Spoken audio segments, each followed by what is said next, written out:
nasiib darro weli uga guulaysan dhibaatada in la damiyo maahe in la daweeyo laakiin hadda waxaa loo soo jeestay hawshaas dhammaan in la xalliyo hadday maamul tahay oo madaxweynayaashu hogaaminayaan hadday isima tahay iyo hadday dadweyne tahay dhammaantood waxaana fidsan oo gobolka tahay gobol nabadeed oo lagu xallinayo khilaafaadka iyo waxyaabaha yaryar ka jira gobolka islaamka taladiisa araaco war islaamka taladiisa araaco magaaladan qaylo dambe oo nabadaraahi inaysa ka soo yeelin baa muhiim wax dhan baa la yidhi gaalkacyo waa magaalo fidnee magaaladii nabadu ka bilaabatay baan ka dhigi doonaa insha allahu tacaala madaxweyne sida oo saaxiibkay codsaday waxaan rajaynaynaa sida halkudhagaagu ahaa aadna in badan aan ka wada hadalnay si gaara inaad ahamiyadda siiso dib heshiisiinta inaad ahamiyadda siiso midnimada dabcan markii dadku heshiiyaan midoobaan wax badan oo hadda ina kaga maqan oo dowladnimadeena naaqus ka dhigtay ayaa dhammaystirmaya marka si aad u qaadatay barnaamijkaas isaga ah ayaan anaguna kugu garab istaagaynaa kugula shaqaynaynaa labada dowlad goboleed xildhibaanadooda iyo golahooda wasiirada marti sharafta kale kulligiin waxaan ku salaamay assalaamu calaykum waraxmat ullaahi wabarakaatuh socdaalkayga aan kusoo khatimay maanta puntland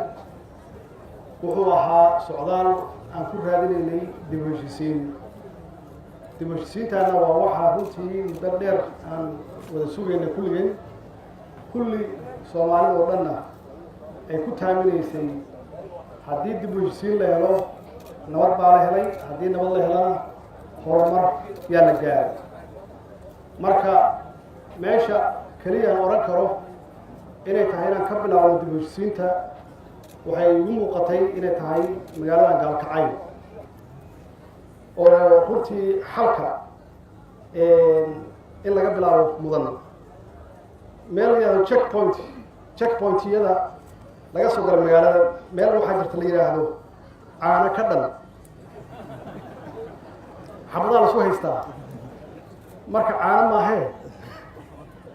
xabad baa taalla marka nawaaxigaas dadka degan waa ka guuren areada maxaa yeelay meesha caano ma yaalaan dhibkaas wuxuu gaaray dadka inuu shaki kala geliyo iyo baqdin iyo walwal waxyaabaha u diiday magaalada horumarkeedana taas weeye maxaa yeelay qofkii maalgashi samayn lahaa markuu maqlo caano ka dhan wixiise dib buu la noqonaya marka checkpointgaas magaca laga bedelo waxaa ku jira dadka dhexdiisa shaki iyo cabsi oo dadka aysa isu gudbaynaya bini aadamkuna nabaddu waxa weeye caloosha oo maran qofku waa noolaan karaa laakiin qofka uu walwalayo oo aan seexanayn ma noolaan karo haddii aysan nabad jirin sidaas darteed waxaan rabnaa inaan dhammaystirno